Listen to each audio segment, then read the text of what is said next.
Good evening, everyone, and welcome back to the Laser i3 PLC Leaders webinar series. I'm Kyle DeMars Johnson with the Laser i3 project at the Smithsonian Science Education Center. I will be moderating tonight's webinar. Tonight's webinar is the sixth and final in this series.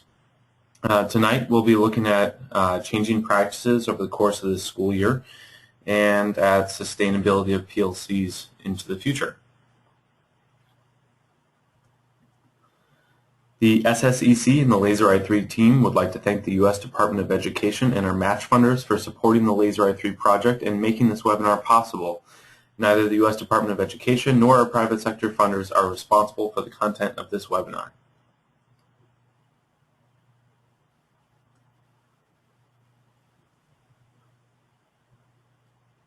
As in the past, all participants will remain muted throughout the webinar. The GoToWebinar software tracks your attendance and participation in the webinar. And finally, we are recording the webinar and we'll put it up on our website in a few days. If you have any questions, you can please type them into the chat box in the questions feature that I'm sure you're familiar with at this point. And if you prefer, you can instead email Kayla Mallon, whose email address is on your screen now.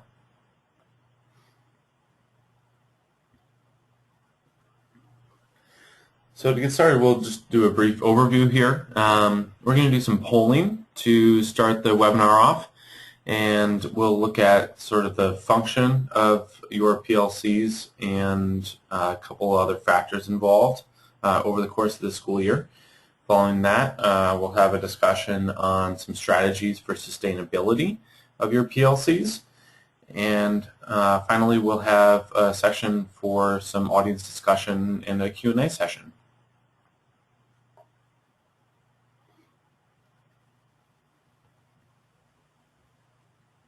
And again, here is the questions feature, which I'm sure you're very familiar with at this point.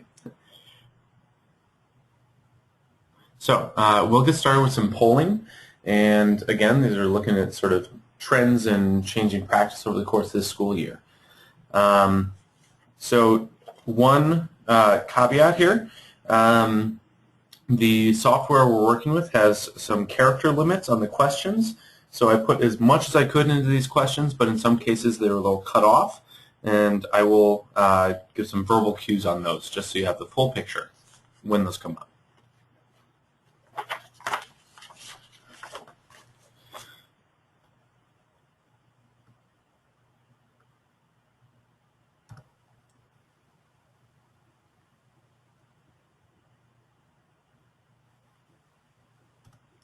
So to begin, opening a poll, which should be on your screen now, about the use of online tools in your PLC.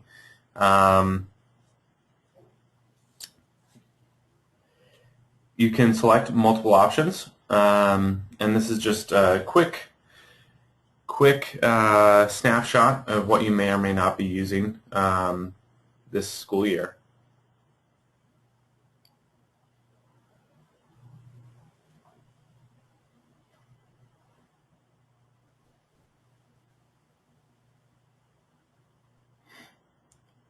I'll leave it open for another few seconds here.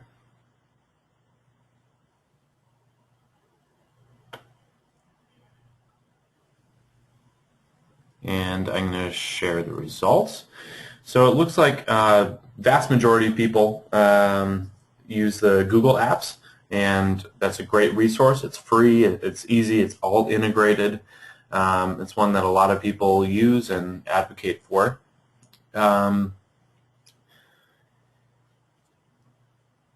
Let's see. Following that,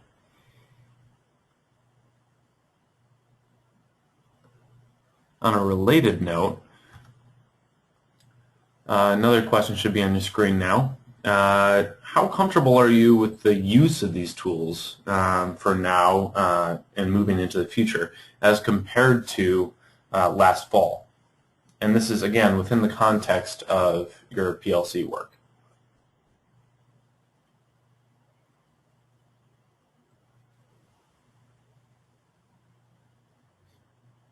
And for this question, you'll only be able to make one selection.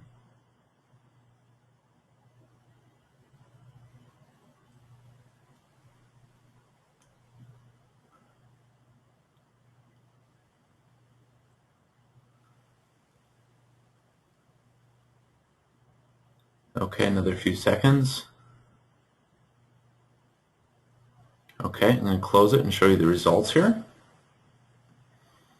And it looks like about 2/3 of respondents felt more comfortable with the use of these tools in this context. I'm really glad to hear that. That was part of our goal. We really felt that they were an effective tool to make your lives easier.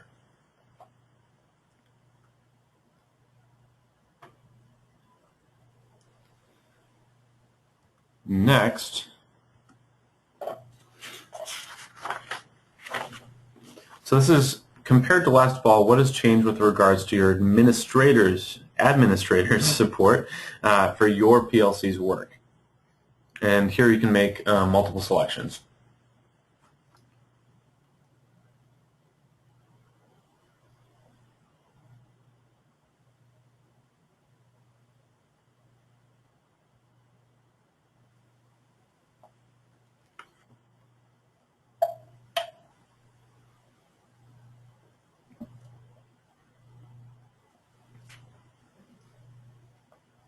I'll give you a little bit longer this time. It's a little bit more complicated of a question.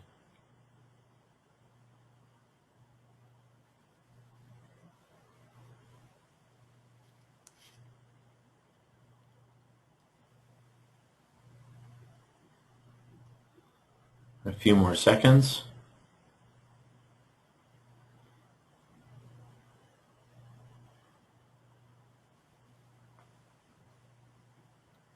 All right, thank you.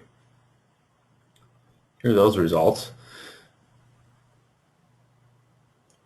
And again, the answer fields in the software are rather short for character counts, so I couldn't really be as precise as in these answers as I would have liked to be. However, it looks like a majority of people feel more prepared to work with and share results with their administrators. It looks like a majority are feeling that their administrators are more supportive of their PLC and the PLC's work. And there were some people who feel after the school year less comfortable involved in those admins and feeling like they might have a little less administrative support.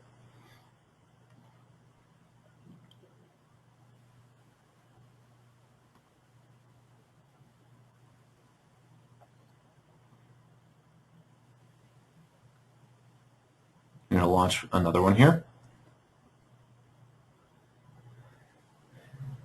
Do you feel more or less able to approach administrators with requests, needs, or results related to your PLC? And you will be able to make a single selection here. I should clarify the options here. I had wanted them to read, A, I feel better equipped to approach administrators in this context.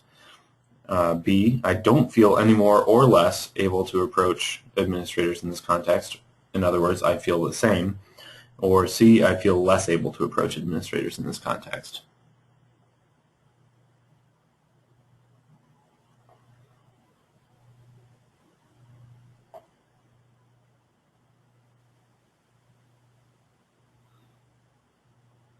Give it about 10 more seconds.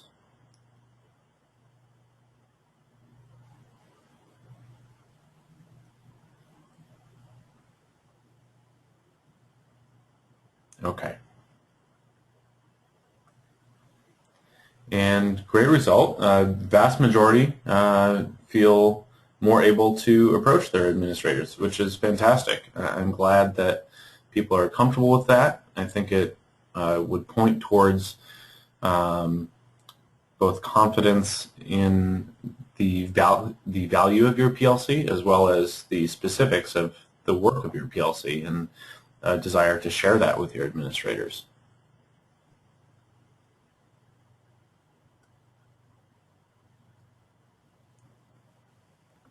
Another one here. Do you feel that your PLC has become a more effective team over the course of this year? And you'll make one selection here.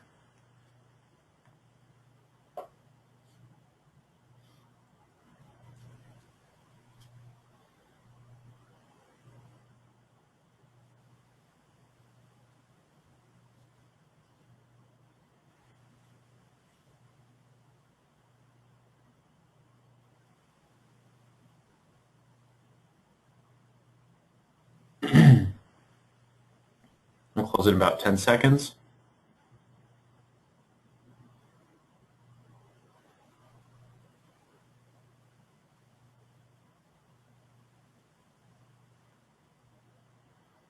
Okay, looks like the majority felt that they have improved their team over the course of this year. About a third think it's maintained the status quo. It's been about the same. And some people struggled with the effectiveness of their teamwork this year. But again, it looks like most people had very positive experiences in building that teamwork. And we'll move on to the next and final poll.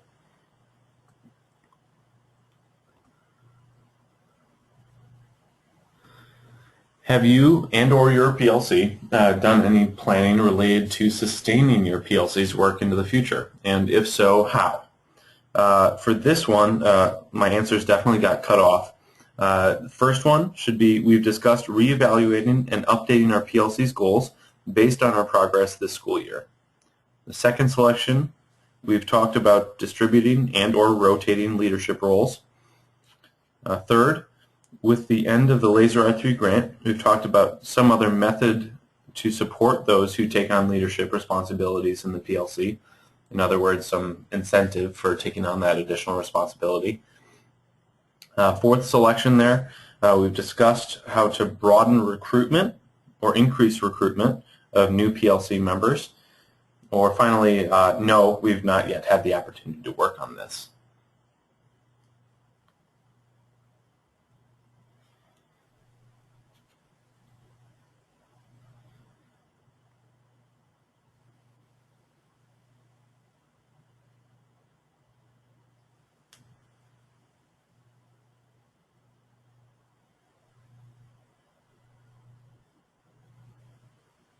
You got about 10 more seconds.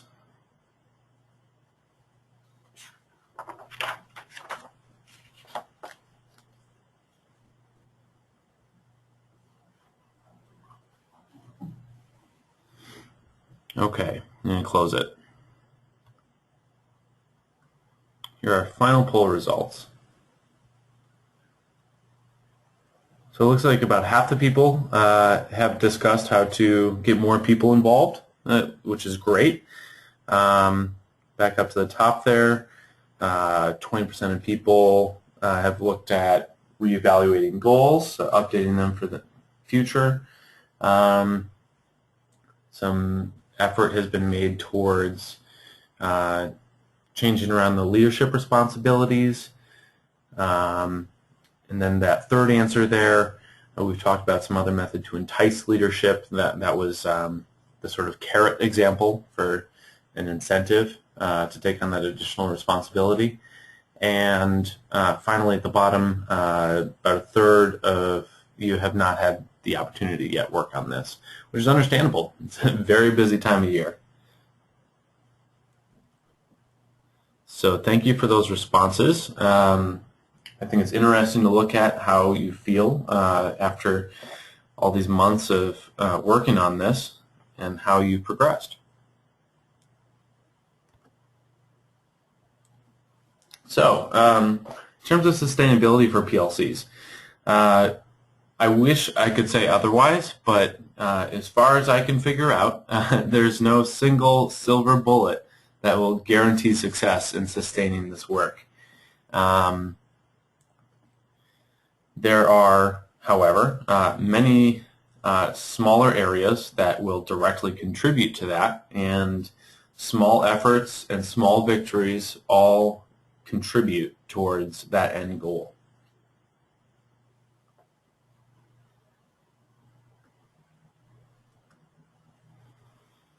So as you're all aware, the Laser I3 grant ends at the end of after the school year, and later at the end of the summer.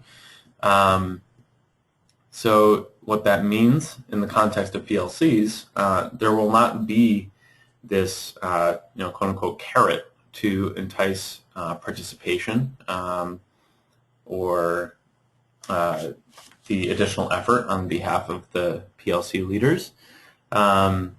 So if you feel in your local context that that sort of that carrot is necessary to entice either leadership or all of your participants' participation in the PLC, it's important to start thinking about how you're going to look for alternatives to that. And we've discussed in the past different models for that. It can be, the model we have in place now with all of you, the PLC leaders. It's a stipend, and that will help for your putting in the time.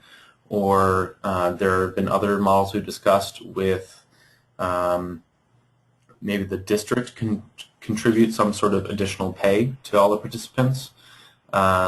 And I've even heard that some people bring baked goods. So there are a lot of different ways to entice people to take on this responsibility, either in terms of leading it or just participating in it all. So again, these PLCs were initially set up to look specifically at just this one school year. At least they were initially structured that way in terms of the contract we put together with you for making a certain number of meetings over the course of the school year and making goals for this school year. So obviously, looking forward, those goals may need to be updated for the future. So you might need to reevaluate and look at the progress you've made over the course of the school year towards that specific set of goals, and think about how far you've come in this school year, what you would like to accomplish next school year, or in a different period of time. Maybe you want to look at the summer or several school years. There's something to think about.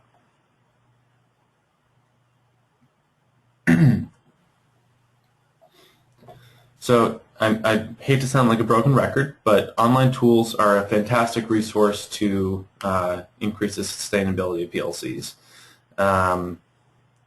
So some people have reported challenges with getting time to meet at all, or with getting people in the door when they have many, many competing responsibilities.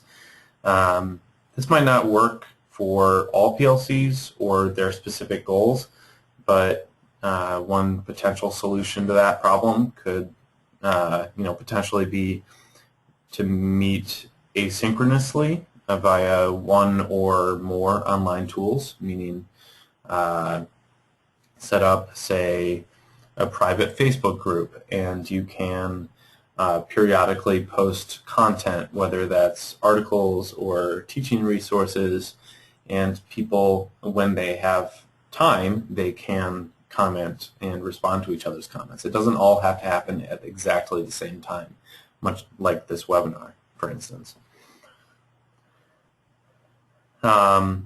We saw earlier in that polling that many, many people are using these tools, which again is great news. But when we surveyed the PLC leaders early in the school year, at that point about half of the PLC leaders reported already using some sort of online tool to collaborate with other teachers. So it appears that, at least from the sample size we got earlier in this webinar, that there's been an increase in that, which is great feedback.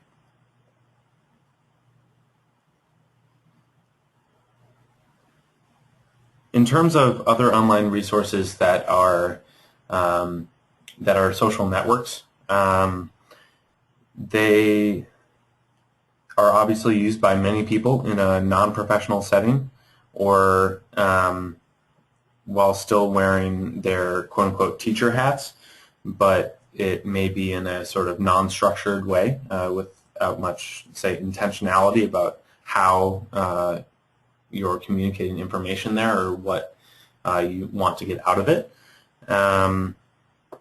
So if that time could be structured and given specific goals for collaboration, say within your PLCs, it could really be taken advantage of.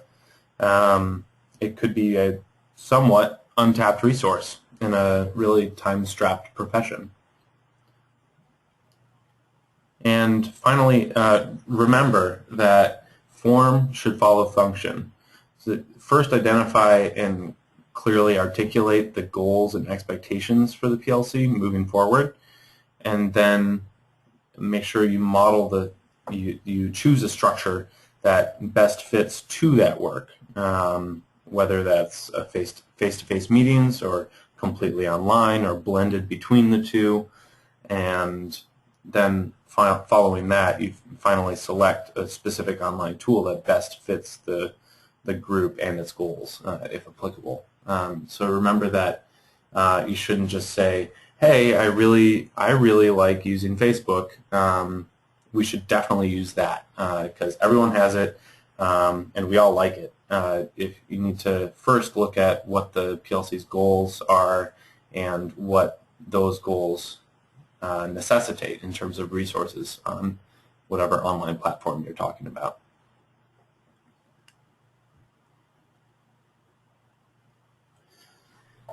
So in terms of effective teamwork, we heard a whole webinar on this earlier this year from Rob Reeds, which was fantastic. He's a fantastic resource.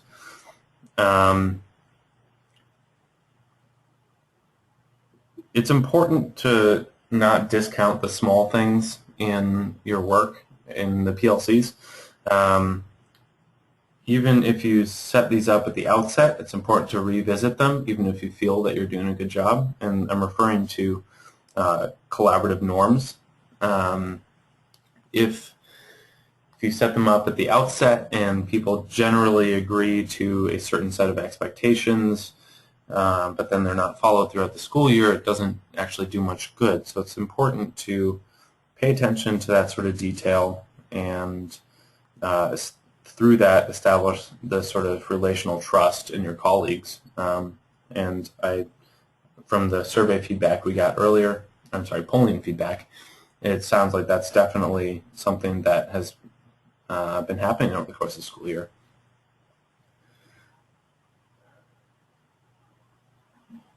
Another factor here is moving towards shared leadership and shared responsibilities. It doesn't mean that there won't be a single leader, but everyone involved needs to have a level of ownership with the function of the PLC, and all of these things lead to sustainability. So again, it's just important to speak candidly, listen intently, make commitments to one another, acknowledge when those commitments are broken, and cheer for and celebrate each other's successes, openly share your own struggles, your weaknesses, and your failures. PLCs need to focus on dialogue and not monologue. And that's easier said than done, of course, but like all of these things I've been describing, it's important to realize there are small steps you can take that will move you towards that bigger goal. Another factor here, it's important to remember that even if you don't necessarily have buy-in from, say, all of the teachers in your school or all the teachers in your grade level, or even 50% of them, it's important to remember that even if somebody's not an active participant in your PLC, it's important to remember that there is that quote-unquote genius down the hall, right? So it's important to think about and consider how you can take advantage of the expertise of your colleagues, even if they're not necessarily involved directly in the PLC.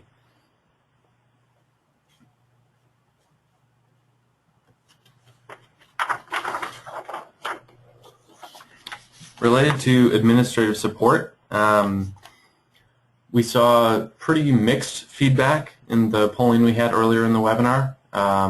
Overall, I think the trend was towards a positive view of your administrative support for your PLCs, but there's definitely mixed feedback in there and mixed level of comfort with engaging with those administrators, whether to seek their feedback or share your results. So it looks like it's a work in progress, and it's good feedback.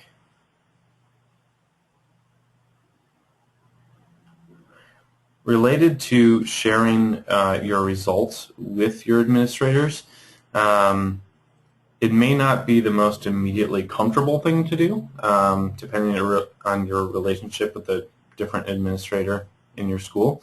But remember that your results lead to greater buy-in, and that can mean sharing your positive results with your immediate colleagues. That can be with the administrators in your building. That can be other stakeholders, maybe parents or a PTA or something like that. So even if it's not the most comfortable thing to immediately do, it's important to share the positive results from your work and your professional learning, your adult learning, because that will lead to greater buy-in from all the parties around you and probably greater involvement from, say, non-participating teachers. That's a good way and a good lead-in to the importance of building a local network. It's not just your PLC. There are all kinds of supporters you can reach in the community around you.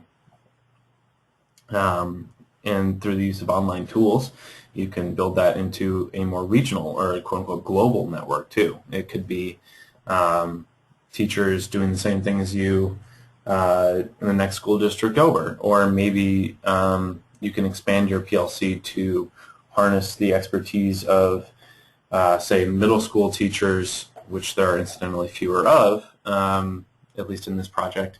You can harness their expertise across all three of the I3 regions, say. It doesn't have to be limited to just your school or even just your district. When considering administrative support for your PLCs, remember that you should work with your administrators to guide them to lead through a shared vision with you rather than on rules and procedures. And that's, again, easier said than done. But it's important to educate your administrators not only to the work of your PLC, but to the value of it. And it's important to advocate to the greatest degree possible.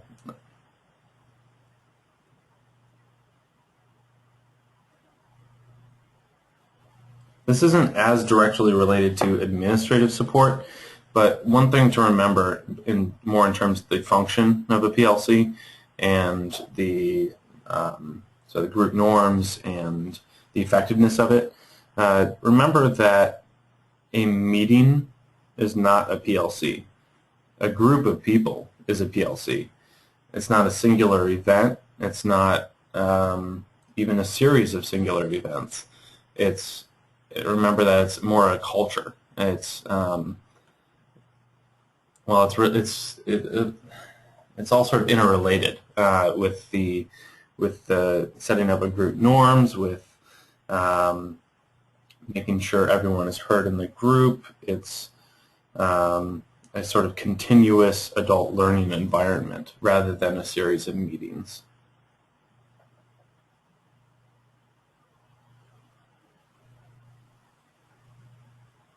On a related note, PLCs work to build the collective capacity of everyone involved rather than just an individual capacity, even if one individual is being trained on a particular unit or a particular teaching technique. It's about increasing the collective capacity of the group. And that way, a group of professionals like yourselves can do a much better job of adjusting to changing needs, changing goals, whether in your PLC or coming from above, changing staffing, etc.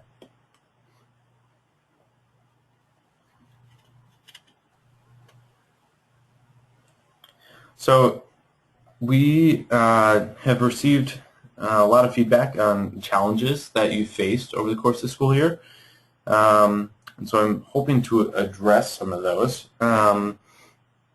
One was a reported challenge with attendance. There are obviously competing priorities on limited time.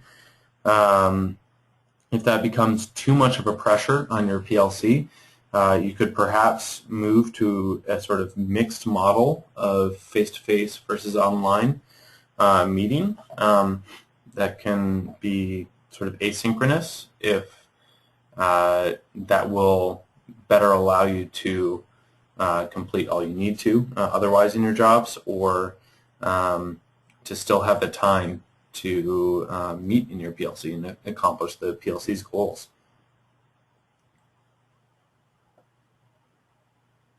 As was reported by some of our PLC leaders, it's also important for all the PLC's participants to understand that there are clear benefits to them attending, whatever that value added might be for the specifics of your PLC. It's important to communicate that it is directly valuable to each of those participants. It's not just something else to go to.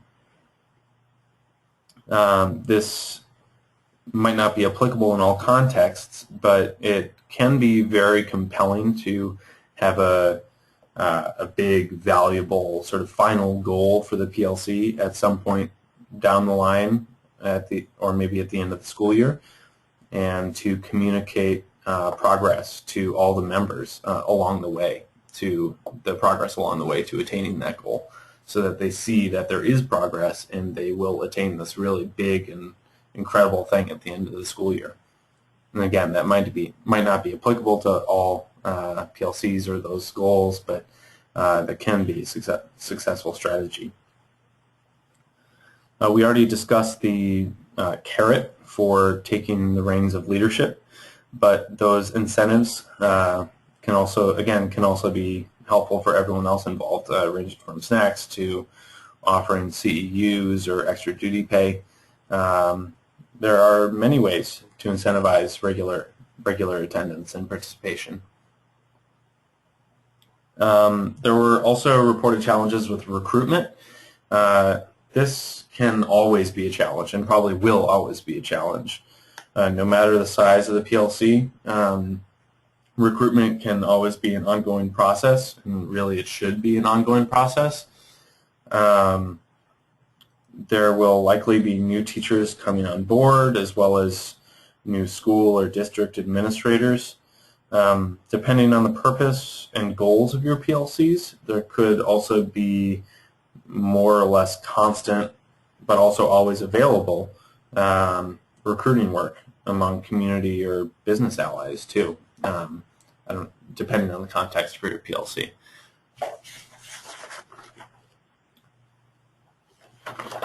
So in addition to sort of always keeping an eye out for more people to bring into the PLC, it's also always important to keep an eye out for focusing on bringing in the quote-unquote right people on board.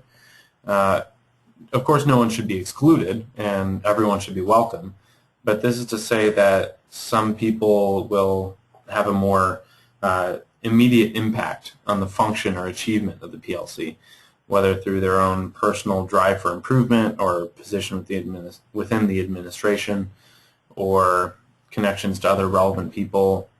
Some people can really just be a change maker within the PLC. But again, everyone can be a valuable asset. Some others reported challenges with meeting your PLC's stated goals.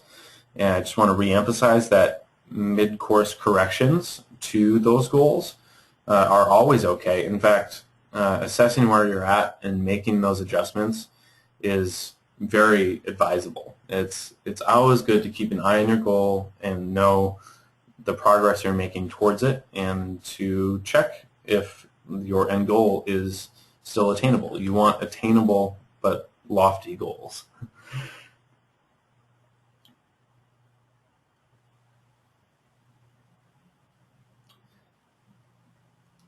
I would say continue working on your administrators to incorporate time into staff schedules to allow for the meeting of your PLC. That might be a reach goal, but it's incredibly valuable if that's something that can become available. Whether you already have that time or not, it's also still critical to communicate the successes of your PLC's meetings to your administrators, and how important those successes are for you and your colleagues, as well as your students.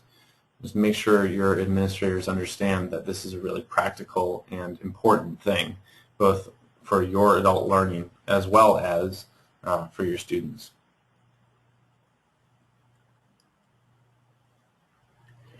One sort of sidebar comment about that. One thing we hear pretty often in really any of the events that we've held over the course of the Laser i3 project is how valuable a thing the time is that the teachers have together, whether at Summer PD or whether at Strategic Planning Institute or Condensed Kit Training, any of these events. Teachers have always reported how valuable that time is just to be around their colleagues and have that, even if they don't directly have time to co-plan, it's important to be around each other outside of the classroom, outside of that time of day where there's 10,000 things happening all around you. If it's, again, just to say that if you can get a set-aside piece of time to work directly with your colleagues, it's incredibly valuable. So, if there are people who are active resistors to your PLC work, you can emphasize to those doubters that it not only makes sense to do this sort of work on an emotional or a logical level, but that the research also supports the idea that effective PLCs do a great deal for both teaching improvement and thereby student learning. So I've put up a couple URLs here. There's just a couple research articles. The first one is more of a brief. The second is a very exhaustive study. I'm going to show you one quick thing. Well, this is the research brief from Education Partnerships Incorporated, and it gives some very specific feedback on how PLCs can be sustained. And then from the more exhaustive research study on creating and sustaining effective professional learning communities, it's done by the University of Bristol, Bath, and London in their Institute of Education. I believe it's a Scottish study overall, but the findings are universal. Throughout this study, hundreds of pages, there's of course lots of thick research questions and statistics, but there are also a lot of vignettes about specific things that can be done to sustain PLCs. You'll see here that there are specific examples in primary schools, secondary schools, and if you want to just have a fast look at that, I would suggest opening that up and going to page 145 of that report. It's just got a great summary and conclusion to it that has some practical advice. I will, when we put this presentation up on our website, I'll also have these links below the presentation, so you can just hyperlink to them off of our website if you'd like to. So I'm wondering if perhaps our regional coordinators might to comment on well, any of the information I've just presented, or more broadly on the sort of local context for PLCs in their regions, looking forward to the future. And let's see, Kim Otteson, our regional coordinator for Houston. I'm wondering if you, Kim, have any comment? Sure. Can everyone hear me? Yes. Awesome. So Houston's been doing PLCs for at least 10 years and probably longer, but our PLCs are very rigid and really push the latest data regarding student achievement on the state exams. Tapping into that already scheduled PLC time for other needs is not going to happen. But during my time as a teacher and as an instructional specialist, I learned some methods for getting what I wanted from my campus administrator. I don't know how to say that a little nicer, but I was able to get some buy-in on several things by following a couple of strategies. The first one was to make sure that whatever I was doing was in line with the campus goals. In Houston, every campus has to turn in SMART goals to the district on an annual basis. And these SMART goals then come back as part of the principal's evaluation at the end of the year. So find out what these goals are and then tailor your PLC to help achieve one of those goals. One example might be that if your campus is going to have a family science night to increase parental involvement, maybe you could suggest using the STC kits and having the students teach the parents an activity out of a kit at each grade level. This fulfills the principal's need to make that happen, and it allows you meeting time and buy-in from the administrator for that time, and gives you extra support. If your Campus SMART goal involves literacy, you could use part of your PLC time to pull reading and science out of the literacy materials in each unit. If you make the principal look good, he's going to give you, or he or she is going to give you a lot more support when you want to do something that they think isn't very useful. And then once they see that it's useful, they're going to give you a lot of leeway going forward. Great. Thank you, Kim. That's great and very specific feedback for the Houston context. Thank you very much. And let's see. I'm wondering, Akua, our regional coordinator for North Carolina, Akua Caraway, do you have any comment? Sure, Kyle. Can you hear me just fine? Yes, we can. Thank you. Perfect. Perfect. Okay. Hello, everybody. And I just want to say that Kyle, and you've been spot on. I completely agree with all that you've covered thus far, and Kim, even your very specific example, though geared towards the local context in Houston, could absolutely apply to our 7 districts in North Carolina. And though each district looks very different in its size, even accessibility to certain levels of leadership and all that, I still think that's a lesson that we all can learn in looking ahead with sustainability.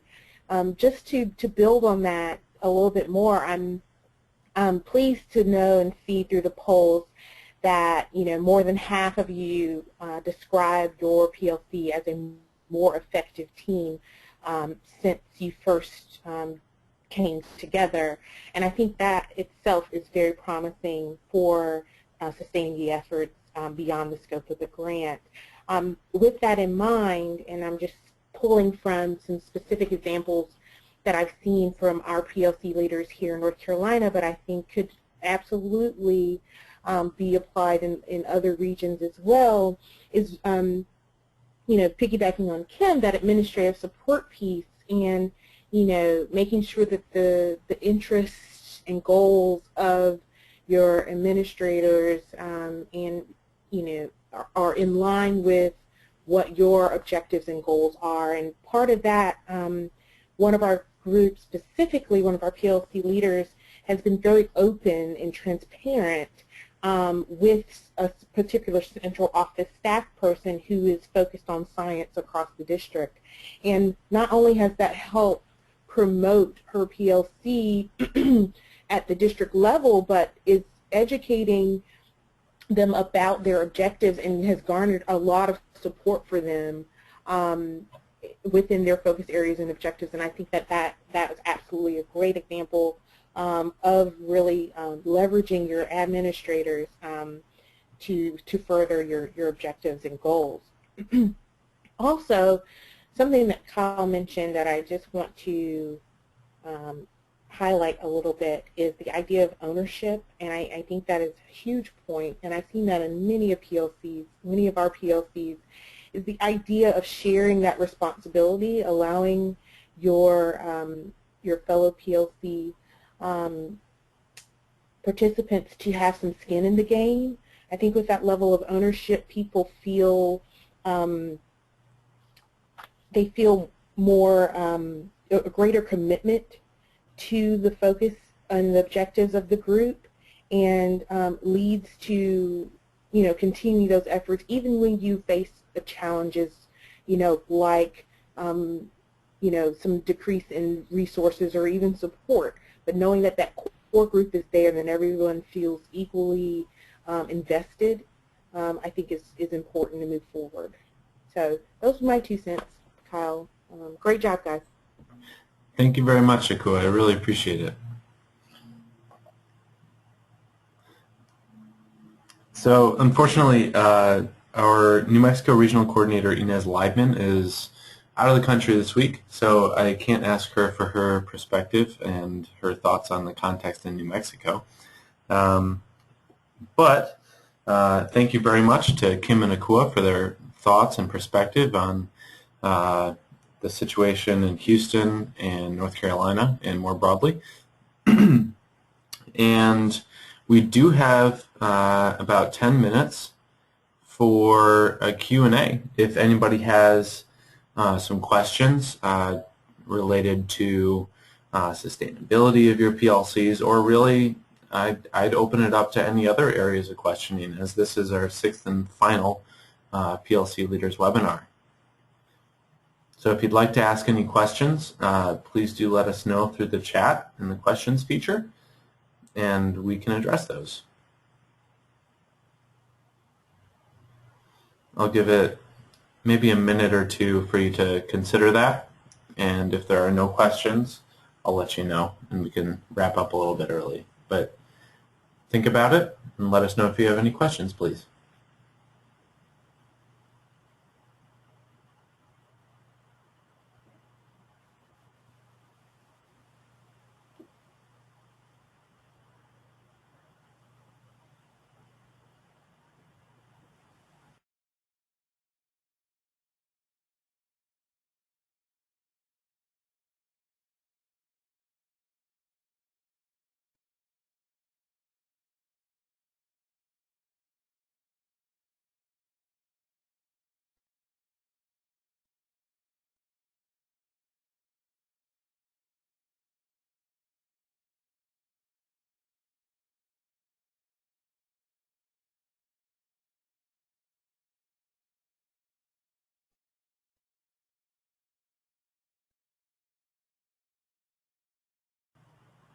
It looks like we're not really getting any new questions into the questions box here.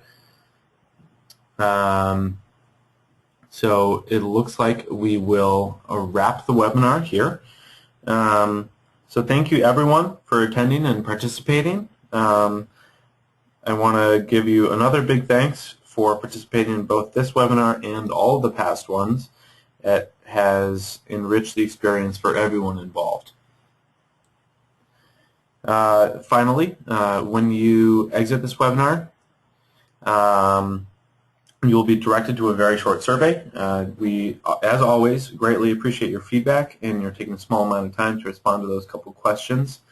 If for some reason it doesn't pop up in your browser when you exit the webinar, it will also be included in the follow-up email from GoToWebinar, which will be sent tomorrow evening. Thank you again for attending and for all of your hard work this school year and throughout the Laser i3 project. Have a great evening.